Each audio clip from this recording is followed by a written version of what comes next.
Hello, I'm Shieldwall100 and welcome back to Gotham's Docks for a 3rd edition Batman Miniatures game report.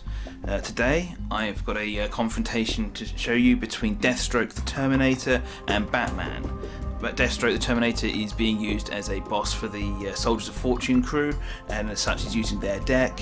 He's got a mission in the docks, possibly to sabotage the boat, or the shipping crate liner thing, or maybe plant a bomb within the docks themselves, and Batman is going to try and stop him.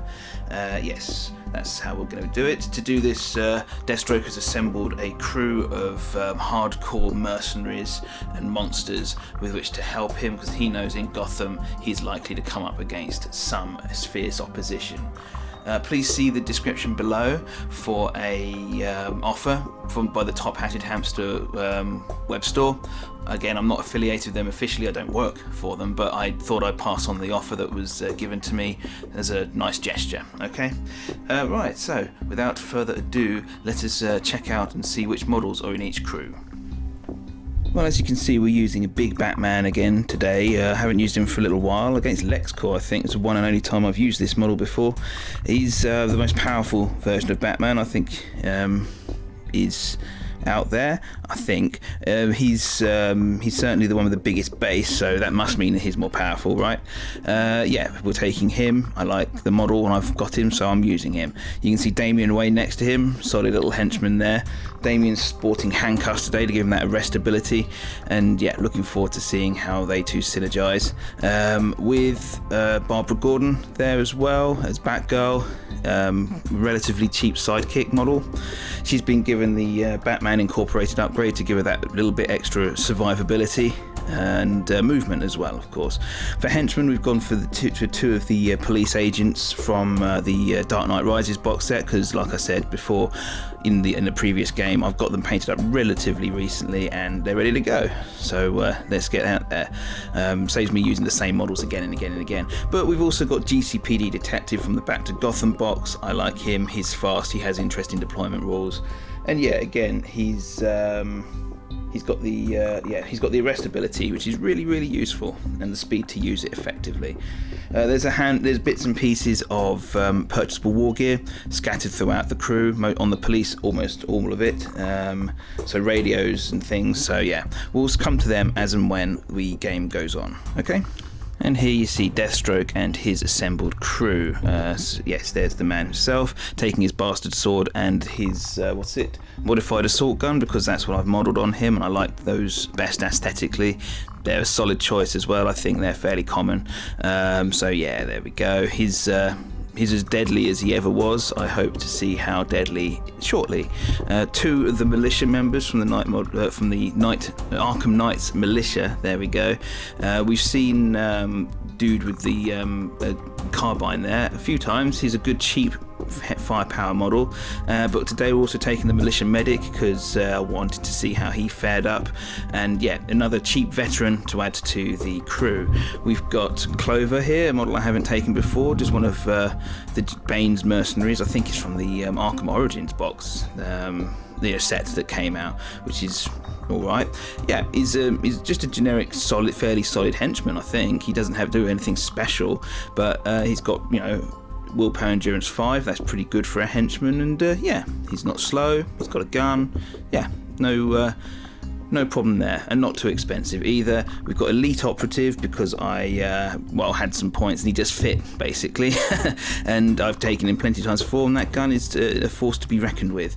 Yeah. And finally, first time showing on this channel, Man-Bat from the Terror in Gotham box set. A box set I really recommend if you want some funky generic free agents just to spice things up a little bit. Man-Bat's an interesting one. He's not particularly super hard hitting, but he is strong in his own right. He will take a he'll give a henchman plenty of problems, don't worry.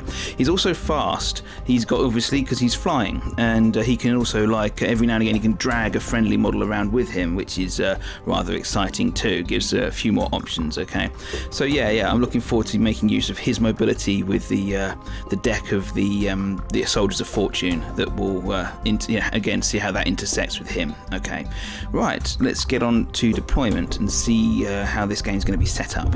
Right, let's report then. We'll start with the Batman crew. No, we'll start with the Soldiers of Fortune crew, Deathstroke. Deathstroke in the centre there.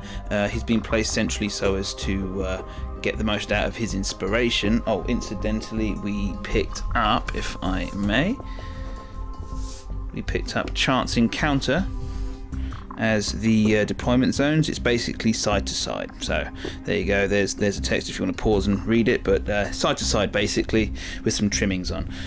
So didn't use his scout move because he wanted to continue to inspire. So it's a bit of a tricky one. Do you move him forwards into the middle of the board to get at people quick, or do you actually use his inspire? I went for mostly inspiring people this turn because those extra audacity counters, extra suspect markers or manipulate actions can really be useful. Okay, panning over here, we've got the two Arkham Knight Militia models, the what's his name?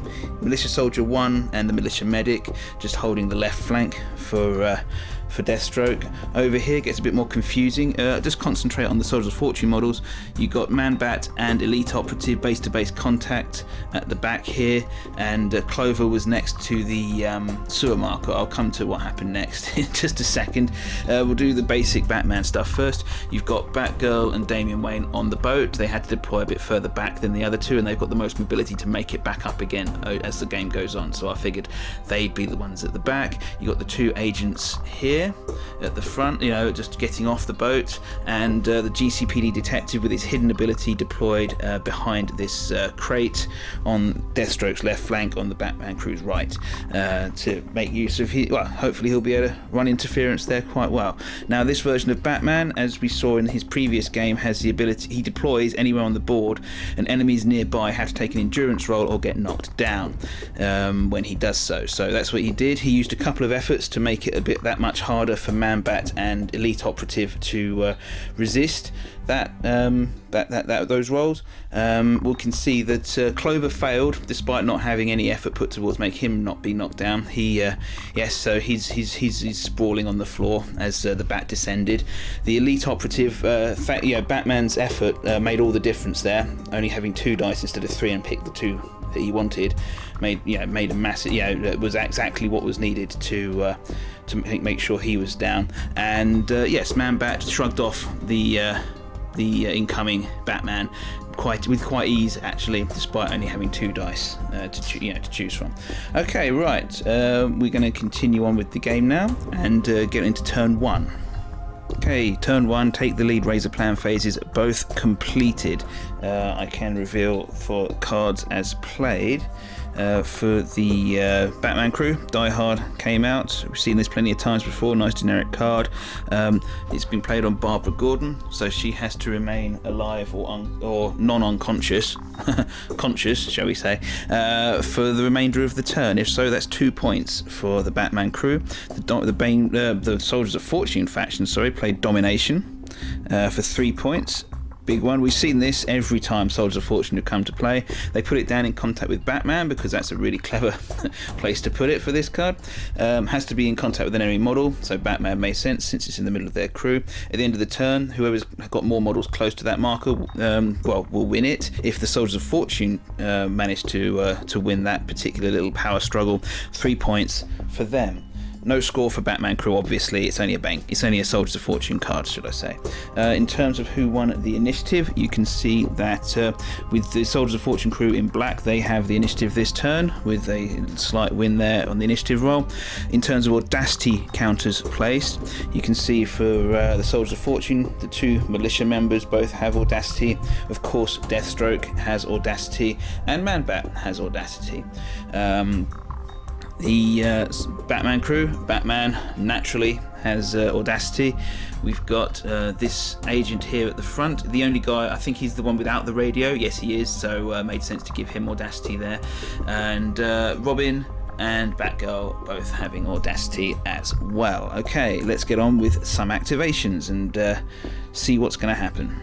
Well, Deathstroke reasoned there's no sense hanging about, and he leapt straight into combat around the security box into Batman, try and take out the enemy leader as fast as possible. He efforted 3 times. His exploit the weakness trait meant that Batman could only effort 2 times back in return, so it was a net positive for Deathstroke, although unfortunately with his bastard sword doesn't get the extra strength die due to Batman's armour, so yes, he wasn't as powerful as he would have been against everyone else, but nonetheless still a beat stick. He's hitting on 4s with his Weapon Master rule, so plenty of dice hitting on 4s. Batman defended himself as best he could with 5 defense dice, taking out a couple of the incoming hits. The result was 2 hits got through onto the Dark Knight, so there's the Dark Knight's accrued damage for this particular round. Incidentally, Deathstroke wasn't scared by the Batman's presence, because anyone coming into base contact with Batman in this incarnation of the model has to take a willpower test. Didn't happen to Deathstroke. He's way too non-scary himself to be scared, I guess. But yes, so 4 blood and 2 stun damage accrued for Batman there from the rounds fighting. Because 2 hits got through and Deathstroke made plenty of efforts, Search and Destroy came out of the hand as an objective for 2 victory points into the bargain, so pretty useful there. First score for Deathstroke, as you can see, and it also puts another model on the domination marker for the turn, so looking not too bad. It didn't kill Batman in one go, didn't even take him up to halfway, but nonetheless, pretty useful turn, I'd say. A much more pedestrian start for the Batman crew. Agent number 2 from the Dark Knight Rises box activated. He moved forward from his position on the dock side and just put down a suspect marker because he had audacity to do so. Okay, that concludes his activation. Let's see what's up for the Soldiers of Fortune next. Clover next for Deathstroke's little band of assassins, and he was knocked down over here. If you remember, he did not have audacity, but he suffered impaired movement to stand up and then moved up to next to this lamppost. He was inspired by Deathstroke, however, so that enabled him to put down this suspect marker. As you can see, there's a counter on it. That is because he played Invasion for 2 victory points if it scores. Place a suspect within 4 inches of a lot of text basically. It's within 4 inches of this security box, which is in turn within 4 inches of Batman. that satisfies the criteria for that. This countdown will tick down once after each subsequent model's activation. If that reaches 0, then the 2 points score. Nice and simple, really. Honest, trust me. It's easy when you're actually doing it. Anyway, yeah, that concludes Clover's turn. He didn't think there was much point bundling into Batman. Not that he could have done anyway. He did not have audacity, but yeah, fruitlessly attacking a hardcore model with martial artist rules is pointless. Okay, we're going to move on now. Continuing the cagey start from the Batman crew, really. We went with Agent 1 to move up the side of the pitch, or board, shall we say, and put down a suspect marker. He had a radio, so he can count as inspired, even though he doesn't have audacity. So, yes, that concludes his turn. The Militia Medic acted next for Deathstroke's crew. He had audacity, but he had to console himself with just moving up there, and that's all he could really do. He's too close to his own deployment zone. Despite being out of it, he's within 2 inches of his deployment zone, which means he can't put down a suspect marker of his own. Not just yet. Has to get a bit further away. That's annoying because it did time with some cards, but there's me not paying attention to the rules. Clever me. Does however put it a bit more central, so as and when people get hurt, he's in a better position to respond in future turns. Well, Batman thought it prudent to activate himself next, and he had a big decision to make. He was in base contact with Deathstroke, and he could either attack the Master Assassin, because the assassin just put in a bunch of effort to try and take him down, and that left him a little bit more vulnerable to being knocked out by Batman's stun damage reinforced gloves, but he also had this suspect marker over here, which was counting down for the invasion was put down before, but in the end he plumped to attack Deathstroke because he reckoned that if he left the Master Assassin conscious, that would make it much easier for him to be taken down himself in future turns. It's difficult. It was kind of a rough calculation going on in the head, and the 2 victory points for the invasion just didn't outweigh the the potential for havoc caused by taking down the assassin. So dice were rolled, and it was just a squeak through. 5 stun damage went onto Deathstroke, who did an effort to defend himself. Incidentally, he was leaving as much willpower as possible as he could to soak up damage. The 3 hits got through, including the strength die, and the Kevlar vest took one of them down, but the 5 stun damage, take that with the 3 efforts already made earlier in the turn. 8 willpower on this model, enough to knock him out, as you can see there. Didn't score any cards for the Batman crew, but useful nonetheless. He'll probably be back next turn, statistically likely, but you never know. It could be a big loss for the Soldiers of Fortune. Unfortunately, this version of Batman does not have a rest, so couldn't capitalise on that, which would have been brutal.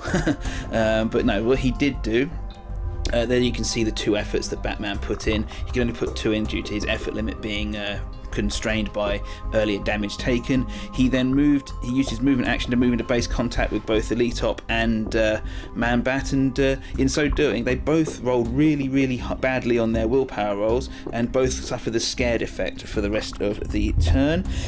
Being scared means you cannot use the dodge rule, not that either of these have it, but it also reduces their attack and defense rolls by 1 for the remainder of the turn. Nice little bonus, especially since Man-Bat can jet off and start hitting, could potentially even get into combat this turn, I think. Maybe not, but possibly. Either way, it's a little problem for them as well. Okay, so Batman is now causing havoc in the backfield. However, unfortunately, the invasion card has scored for the Bane crew. That timer is reaching 0, so that'll be, sorry, pardon me for the camera work, that will be 2 victory points, another 2 victory points in the kitty for the Soldiers of Fortune crew. So yeah, despite Batman causing havoc, they are still scoring points. In a much simpler activation, Militia Soldier 1, his name's Perry on his stat card. He just moved up out of the deployment zone. Oh, there's his Audacity marker, as you can see, handy reminder there. But having Audacity allowed him to put down this suspect marker with his manipulate action, and because it's within 8 inches of this guy who's not in sight, Black Ops was easy enough to score from the hand of Soldiers of Fortune for 2 points. There's the text. So yes, because both Perry and the suspect marker are hidden from sight from the Gcpd Detective, that nicely scores the 2 points for Deathstroke. In turn, Gcpd Detective activated. First thing he did was he has a radio, so he was able to be inspired to put down the suspect marker over here. He then moved straight into the towards the deployment zone of the Soldiers of Fortune, just around the corner of this cargo crate, shall I say, and he's peeking around the corner at the Militia Soldier, so setting things up for an interesting next turn. Elitop activated without Audacity for the Soldiers of Fortune. He's still scared, as you can just about see there. He stood up because he wasn't knocked out or anything. He's just knocked down, and he used the remainder of his movement to hop around the front here, make sure he was right next to that domination marker. This has kind of spoilt, just say, this wasn't the whole plan for the Soldiers of Fortune, but then how can you anticipate a Batman? Forgot to mention, of course, that I also played an objective card in Elitop's turn. Global Offensive came out with some nice 3-pointer and very useful because its scores at the end have more friendly models with the veteran trait in play than there are enemy suspects. And there's 5 veterans on the Soldiers of Fortune side currently on the board, so sets quite the bar for the Batman crew. It's not necessarily going to score, but it's going to force them to place suspects, possibly prematurely, possibly in areas they don't want to. It also may stop them from doing actions that they necessarily really also wanted to do. So yeah, again, it's just another way the Soldiers of Fortune deck forces their opponents to react to their actions. I know a lot of people say it's not worth it unless you've got like so many veterans in your crew, like a large crew, which prevents the enemy from actually having suspect markers out, but I like it anyway because it still forces the opponent to react. Damian Wayne activated and engaged his Batclaw to swoop all the way from over there next to his old Audacity marker. Damn it, should have taken that off. And to behind this BSAA box here. And he used his tactical action to put down a suspect marker. Nice. Again, they've got their eye on that global offensive that's just played. This would have been a really handy time to whip out some batlings and done some preemptive damage to either Clover or Militia dude here, but no, needs to get those suspect markers out to stop 3 points from scoring for Bane and allowing them to run away even further. Okay, let's carry on. Dr. Kirk Landstrom, aka Man-Bat, activated finally for the Soldiers of Fortune, and he had a really difficult time because the initial plan for the Soldiers of Fortune crew was to use Man-Bat to drag Elite up on top of the distribution warehouse to give the night vision equipped Elite Operative a really good field of view for the remainder of the game. And but unfortunately, things happened. Batman shaped things happened, and this domination marker is just too good to avoid to not score really. So Man-Bat decided he'd have a swipe at Batman. Unfortunately, the scared effect meant he was sitting on sixes, couldn't use his his useful strength die due to the bat armor. So overall no damage was done. He actually managed to get 2 hits out of his 3 attacks on sixes, but Batman's 5 defense die easily countered them both. No problem there at all. So maybe next turn Man-Bat will be able to make use of his movement. I don't know, but yes, it will pretty much guarantee the scoring of the domination marker, which is 3 points. You can't argue with 3 points. And in the final activation of the turn, Batgirl activated, and Barbara Gordon also engaged her Batclaw, much like Damian, and used it to cover a huge distance of the board to behind the distribution warehouse here. Once again, prudence with regard to placing suspect markers in order to counsel the global offensive took precedence over throwing batarangs at Soldiers of Fortune models. So yes, she popped one down there. She's also out of sight of the rest of the Bane crew, Soldiers of Fortune crew. Jeez, and that will possibly counter in good stead next turn with her sneak attack roll. Okay, that concludes the turn's activations. We're going to go to the recount phase, tidy up a bit, and see who's scored what cards. Well, the recount phase has now happened, and a bit of stun damage has come off of each model that suffered it. Interestingly and not surprisingly, Deathstroke is recovered from a KO, and as you can see, he's now just knocked down instead. He's close to being knocked out again, but very dangerous depending on who gets initiative next turn. In terms of cards that were scored on the Batman crew side, you've got Die Hard, because Barbara Gordon is very much still alive, so that card is now scored for them. Also, Stick to the Plan came out of the hand. It's a generic card, scores in this last phase. They've got more suspect markers in play by far than the Soldiers of Fortune, so that's 2 points for them. So handy couple of little cards.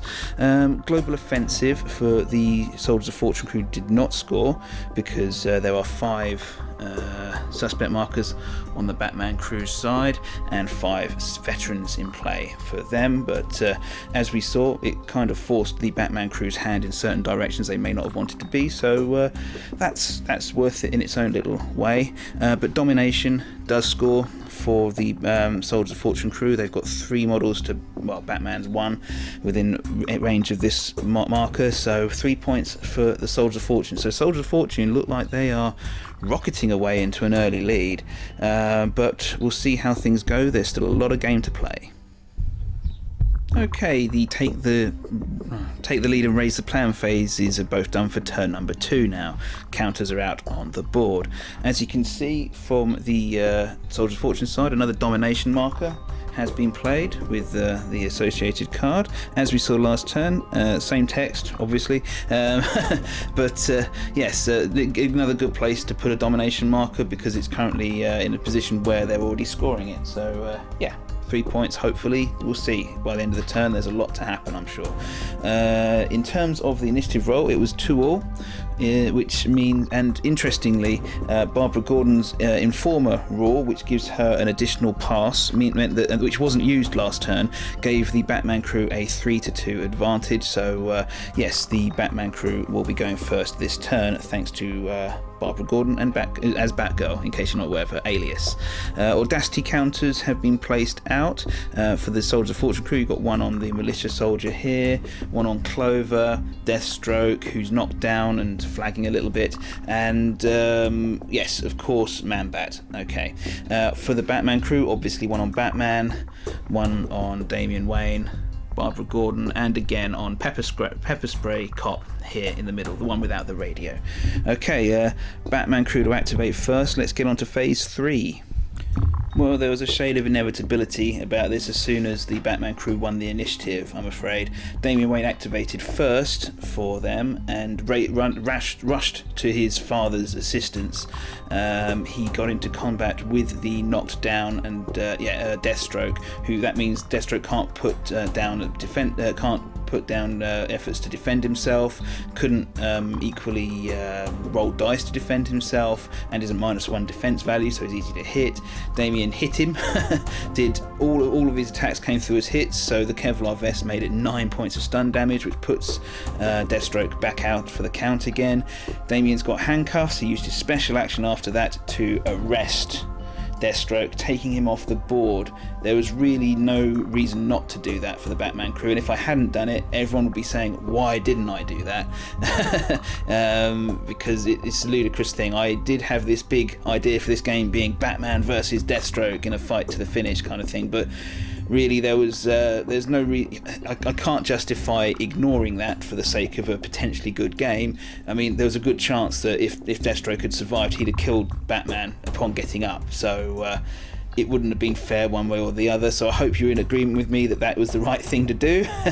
It definitely was the right thing to do for the Batman crew, and there was really no reason to do so, especially since in doing so, not only does it help contest the domination marker, but it also lets them play Get Them Off the Streets for 3 points by arresting a model. I did double check, there's nothing that stops Deathstroke from being arrested. He doesn't have the runaway trait or anything like that, so yeah, sorry guys. If you wanted to see more Deathstroke, he will be back in the future.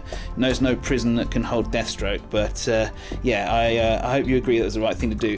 Soldiers of Fortune have accrued a hefty score so far anyway, so we'll see if they can keep riding the wave and keep scoring those points as they need to. It's a game about tactical use of your cards, as well as just getting your beat sticks into combat.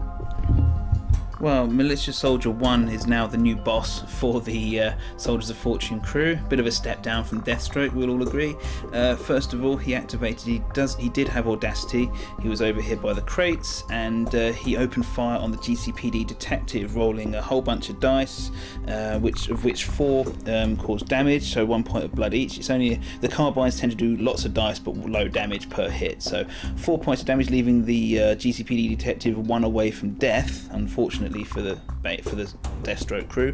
However, the strength die did come up as 6, so that knocks down the detective. Having done that, the Militia Soldier moved into towards the centre of the board and picked up and used his inspiration-based bonus manipulate action to pick up the suspect marker there, which was there for the Batman crew. So fairly complete turn for him. That concludes his turn and activation, and we'll move on now. Agent 2, Pepper Spray Cop, activated next for the Batman crew, and he just moved around the corner. He had Audacity, and he walloped he tried to wallop the Militia Soldier who was nearby. Unfortunately for him, he put 2 extra effort in, but when all was said and done, only 1 hit got through. He kind of scuffed the strength die as well, so bit of a bad one that. It was mainly the Militia Soldier actually managed to block it with all 3 of his defense dice, which was really useful, but that did score for him, the Militia Soldier, hard point for the Deathstroke crew. 2 victory points. I don't think we've seen this one before. There's the text. Basically, if a veteran model in your crew well, yeah, manages to block at least 2 successful hits, which he did. They can score 2 points as long as there's another veteran nearby, and there's a Militia Medic. He's within range. So yeah, 2 points there for Deathstroke, off the back of a really rubbishy attack from the Batman crew. Bummer. But yes, also played during the course of this activation. Let's see. Yes. Wait for backup for the Batman crew can only be played when there's a cop activating, and this guy is a cop. 2 points. Basically, they're choosing over here on this rightmost board edge. There has to be this cop has to be there at the end of a counter. The countdown. Sorry, the countdown came up with 3. So three activations time. If this policeman is still here, then yeah, that will score 2 points. Sorry, for the Batman crew. But we'll see. Okay. Right then, let's move on. Okay, Man-Bat activated next for the Soldiers of Fortune, and kind of realised that this part of the board's becoming a bit more of a lost cause than before, and he had a job to do. So he picked up the Elite Op. First of all, actually, he had a quick cursory swipe at the Batman, but failed to do anything. Lacking his strength die seems to be the most powerful part of his attack, and he doesn't get that against Batman's bat armor. So yeah, Batman easily blocked the attack, but using his special action to engage his fly ability, he took an effort to pick up the Elite Operative and pop him on top of the building. The Elite Operative yet to activate this turn, but yes, that concludes Man-Bat's activation. But just quickly, he played Free For All as an objective from the hand for 2 points. It will score at the end of the turn if the Soldiers of Fortune have more models than the opponent within 4 inches of the centre of the gaming area. So this area with the little scrum down here is now become another hot point for activity, and the Soldiers of Fortune have multiple areas on the board where they can score if the Batman crew aren't careful. Well, Agent 1 next for the Batman crew. What he did was he had a suspect marker in in base contact with him. He revealed it in order to turn it into some valuable commodities, which we've seen plenty of times before. 3 points. So yes, this cop is now holding the loot. That's 3 points worth if he's still got it by the end of the game, or if anyone on the Batman crew has it actually. Having done that, he is still inspired by Batman, so he's allowed to put down another suspect marker as a freebie action, manipulate action, and that will conclude his turn. Nothing left to do for him. Well, Duke, the Elite Operative, activated for Soldiers of Fortune, and yes, without much aplomb, he just turned and used his night vision to be able to draw a nice clear bead on the police officer who's just taken up the valuable commodities, etc. And yes, 2 hits got through, and so that's 6 points of blood damage, which will end this police officer, which means that the valuable commodities are now there, waiting to be picked up by somebody else. Currently not scoring. Also done just in time to prevent wait for backup for scoring. Its countdown is reached now, so this card is discarded. And yes, so pretty handy turn there for the Soldiers of Fortune. However, did cause one of Duke's 2 rounds of ammunition to be used up on a model which maybe wasn't the one he had in mind. Plenty of other good targets around, but nonetheless, preventing the opponents from scoring points is always useful. Gcpd Detective up next, and he was knocked down, if you recall, so what he did was to stand up and use his remaining movement to just zip around here. He is still inspired by Batman due to his radio, so he popped down a suspect marker as well. That's that. There's no other cards he can play at the moment. He's just not 100% certain exactly what he wants to be doing. The Militia Medic went next for the Soldiers of Fortune crew. He just moved up the board. He doesn't have audacity, but he's in base contact now with this cop and the militia soldiers, so cop's outnumbered, and in future turns perhaps he'll get a chance to heal any accrued damage on the soldier himself. It does also tie into the invasion card, free for all card placed earlier, because now there's 2 Soldiers of Fortune models to 1 Batman crew in the middle of the board. So yes, having done that, he played Global global offensive as a objective from the hand, another 3 points. If you recall, end of the turn, if there's more veterans on the Soldiers of Fortune crew in play than there are Batman suspects, then that will score for them. Okay, it's not likely. There's 5 Batman Audacity markers out and only 4 veterans, but nonetheless, it does help cycle the deck somewhat. So hopefully it'll bring something in that they can score, or they might actually, there might be some things that cause the Batman crew to remove suspects. Batman took a good activation there for his crew, and he engaged his Batclaw, enabling him to swoop all the way from over there. He's also forsaking the domination marker because he doesn't want to be pinned down in one place. He's gone into the center of the board to help the power struggle going on there. He landed right next to the 2 militia men, and he managed to scare both of them without having to effort at all. So they were both on -1 to their defense rolls. He then split his attacks and hit with every single die on both of them, so 3 each, the strength die on the militia man. Yes, the militia medic failed to stop enough hits to avoid himself from going unconscious. He's only got 4 willpower. Likewise, the militia soldier had only got 4 willpower, but he managed to pull off 2 out of 3 6s on his defense dice, meaning that only the strength die hurt him, and so he takes 2 more willpower damage, puts him 1 away from going unconscious as well, but still upright on the board, albeit still scared. Okay, pretty good move that for the Batman. That concludes his activation. No card score, but he's looking at what the Soldiers of Fortune are trying to do, and also setting himself up for a decent turn next turn. Clover took the last action for the Soldiers of Fortune for this turn, and he had Audacity. He moved from back into his deployment zone from the lamppost into contact with the domination marker, and used his manipulate action to move it further away from Robin. That does mean that he is currently scoring it, and he's the only model doing so. So that might be enough to pip it. There's still Batgirl to go around the corner for the Batman crew, so we'll see what she can do about things now. Yes, and she decided to move into the centre of the board. There was no way she could reach this domination marker because she used her Batclaw last turn, so it wasn't available this turn. But as you can see, she put down a suspect marker, which came in to be the first snitch of the game, the first one to turn up in the Batman crew's hand. So 3 points. It's going to score because there's nothing left for the Soldiers of Fortune crew to do about it. But we'll keep it for the recount phase just to make sure that everything's done properly. But yes, that does conclude all the team's activations now, and yes, we'll move to the recount phase and see who can score what for the second turn.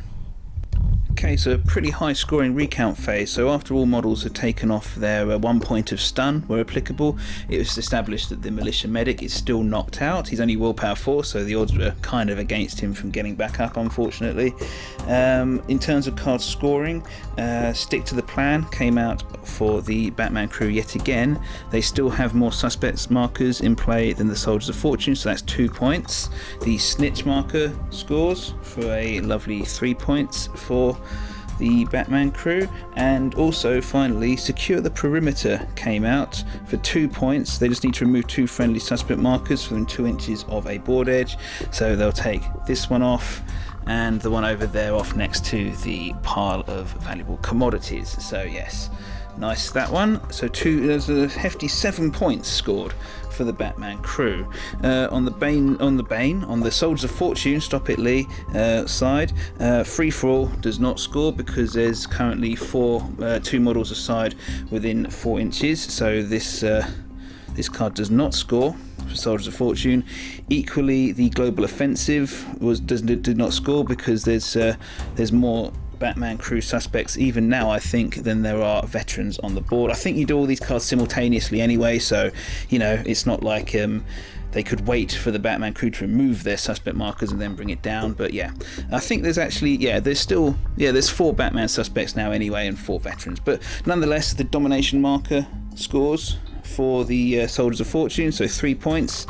And also play from the hand Ground War for another 3 points. It is, it's scored, played and scored now. Have at least 2 friendly models within 4 inches of the same scenery element placed within or up to 8 inches of the opponent's deployment zone.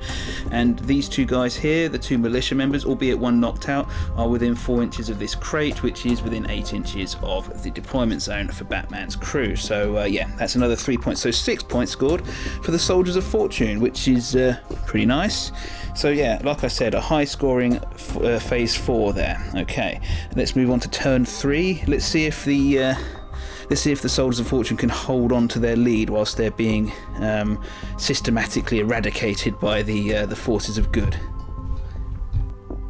Turn number 3, take the lead and raise the plan phases are both finished now.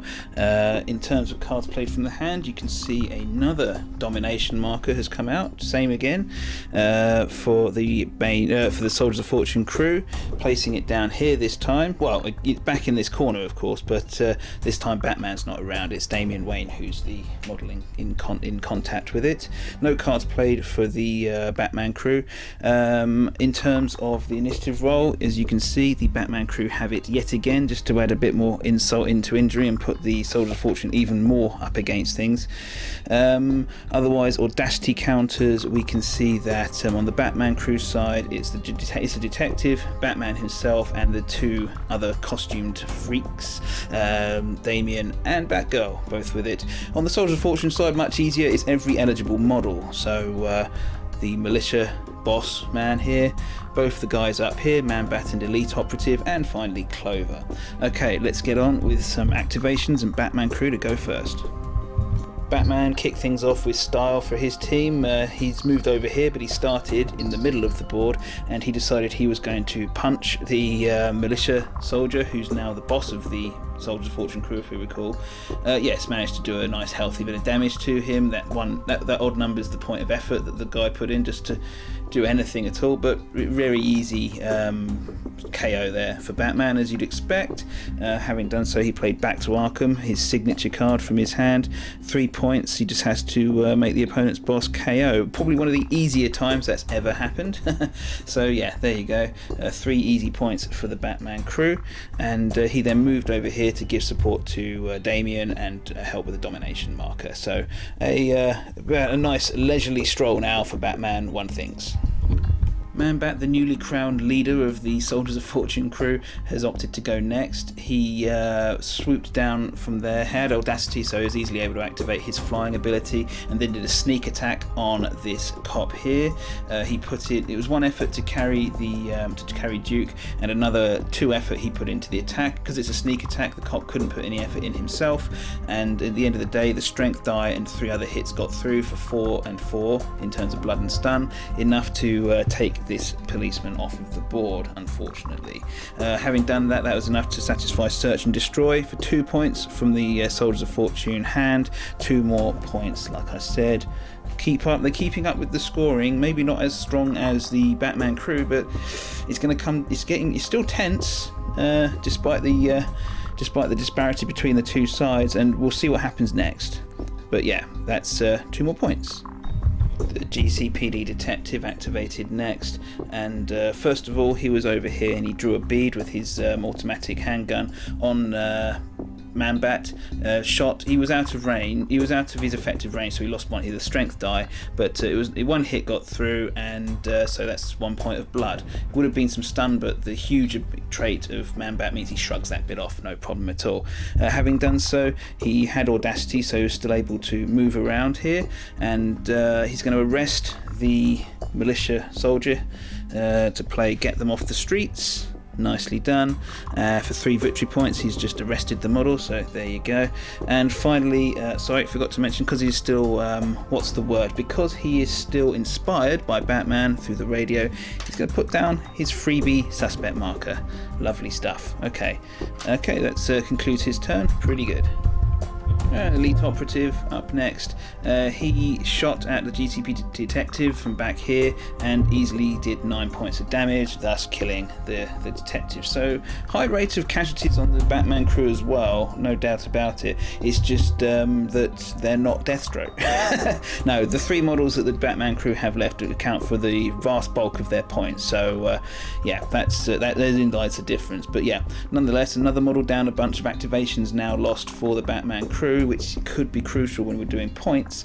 But yes, next he moved through and he's inspired by Man-Bat, so he was able to still put down the suspect marker there, as you can see, and invasion came out again because this crate is within 4 inches of Batgirl. So yep, that qualifies. So a countdown of 4 on it, so 4 more activations until this card scores, so 2 points for the Bane crew. We'll see if that comes to fruition.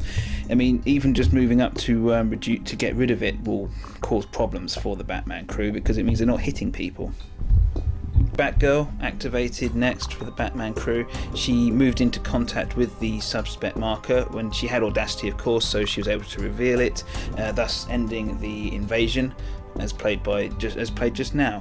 And also with a bit of a help, comb through everything came out of the hand as a as a objective card, and yes, 2 points, easy enough, reveal enemy suspect marker, and helps them cycle the deck a bit more too. So made that decision a little bit easier. She's moved into contact with the medic as well, just in case he needs a thumping next turn. Okay, well then that concludes her activation. Clover activated. He was originally back here next to his audacity marker. First thing he did was to draw his automatic gun and open fire on Damian Wayne. Damian maximised his effort to reduce the incoming dice due to his acrobatic roll, and being small he was not hit by the 1 remaining attack dice from the barrage, so no extra damage, but the 3 effort will count against him possibly in future. Having done so, Clover weighed up his options and decided he would move into the middle of the board, so it might be more useful in the last turn. He could contesting that domination marker whilst Damian and Batman is just not going to happen. He could have he had the option of doing what he did last turn of moving it away, but Damian still has to go and could easily just take it away, so he decided to opt for future potential point scoring opportunities, shall I say. Having done that though, he did play free for all from the hand as an objective, 2 points. It's the one where they have to at the end of the turn have to be more soldiers of fortune within 4 inches of the board than there are Batman crew models, and that will most likely happen because Damian Wayne is stuck over here, but we'll see, won't we? Damian activated next and he engaged his Batclaw once again. He could have gone into the middle, but it wouldn't have been enough to move the odds back in the favour of the Batman crew, so freefall is going to score for Soldiers of Fortune, but he thought he could do better by moving over here and securing the valuable commodities, should I say. Yeah, so he's going to pick them up, and that will conclude the turn's activations for turn 3. We'll move on to the recount phase. Okay, phase 4 now done. As you can see, the domination marker is definitely not scoring for the Soldiers of Fortune, so off it comes. Free for all, however, does score for the Soldiers of Fortune. Card. Here we go. So that's another 2 points for them. Still accruing points.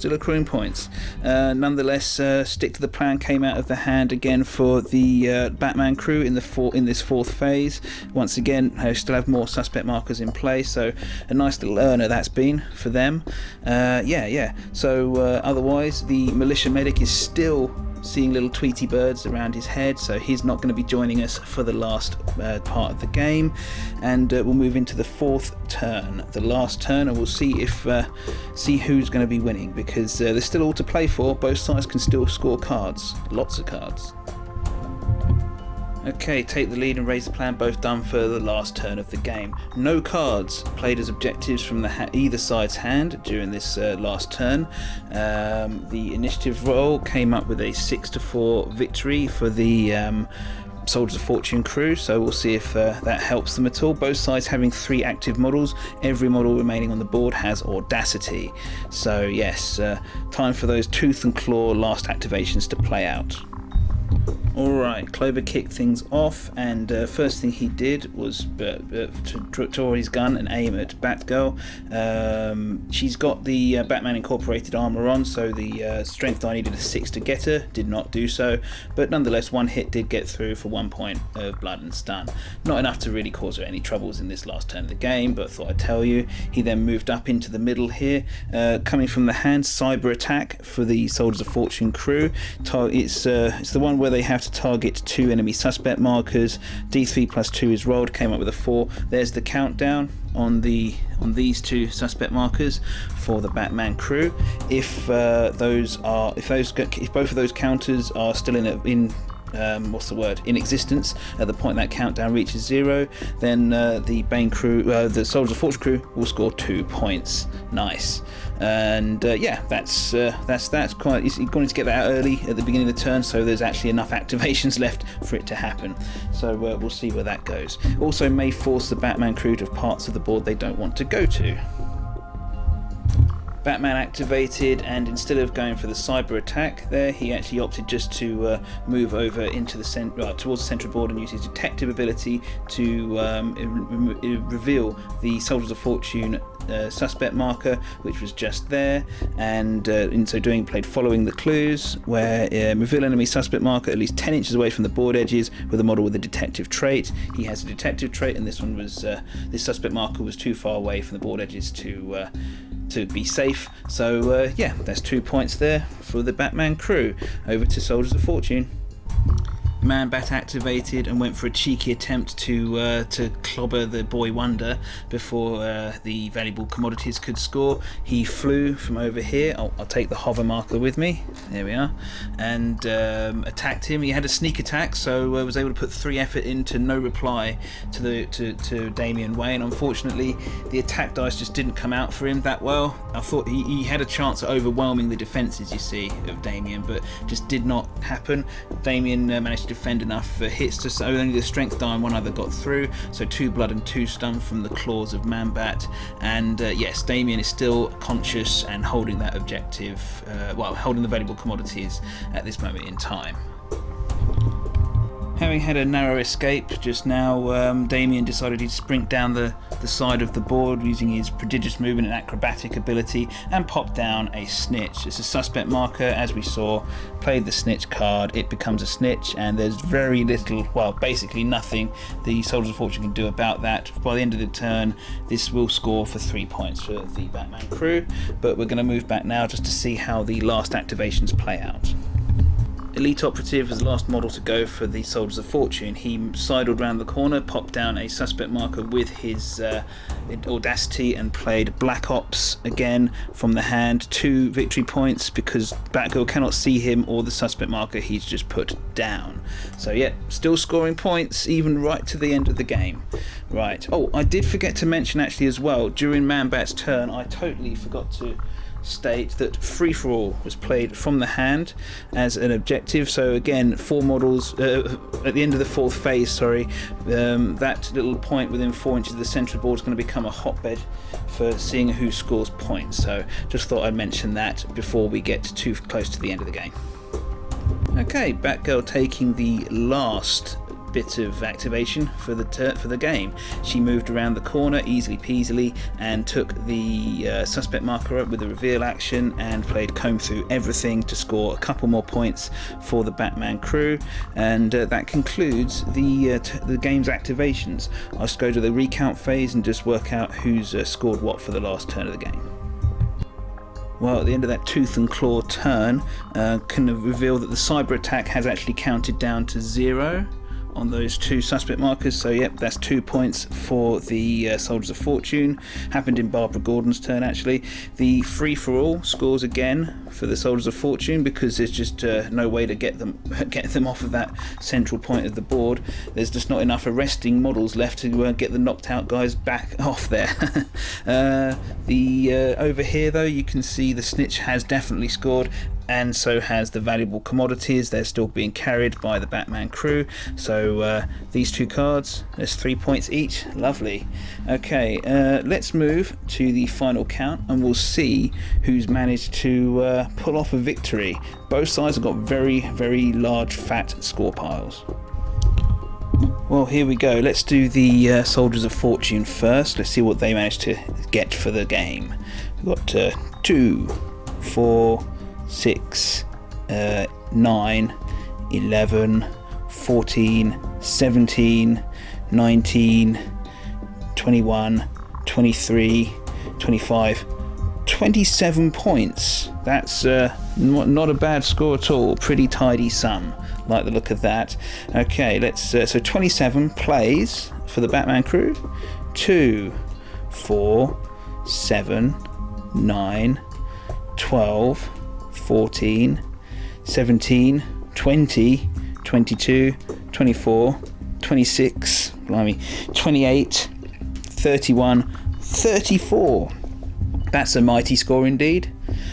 Is that the largest we've had so far? I can't remember, but 34 points plays 27 means it's a solid victory for the Batman crew. Obviously, losing Deathstroke at the very beginning took a whole chunk of points out of the Soldiers of Fortune, so knocked the wind out of them quite a lot. It certainly didn't stop them from scoring, though. Their deck is really useful, but yeah, I mean, the Batman crew was able to really turn the screw in terms of making sure they made the use of their models and got their ability to get their points on the board as well. Yeah, very happy with that game. Quite like Man-Bat. His ability to fly models around the board could be really, really useful in many circumstances. I'm just thinking of some of Two-Face's high firepower goons being able to get into position without having to move and lose dice and stuff. So yeah. Thoughts are happening. But yeah, I liked it. I mean, the Soldiers of Fortune crew once again used their cards to force the Batman crew out of position or to do actions they didn't really want to do. I do like that about their deck. But again, the Batman crew's able to use their snitches, they get them off the streets cards really effectively to do what they should be doing.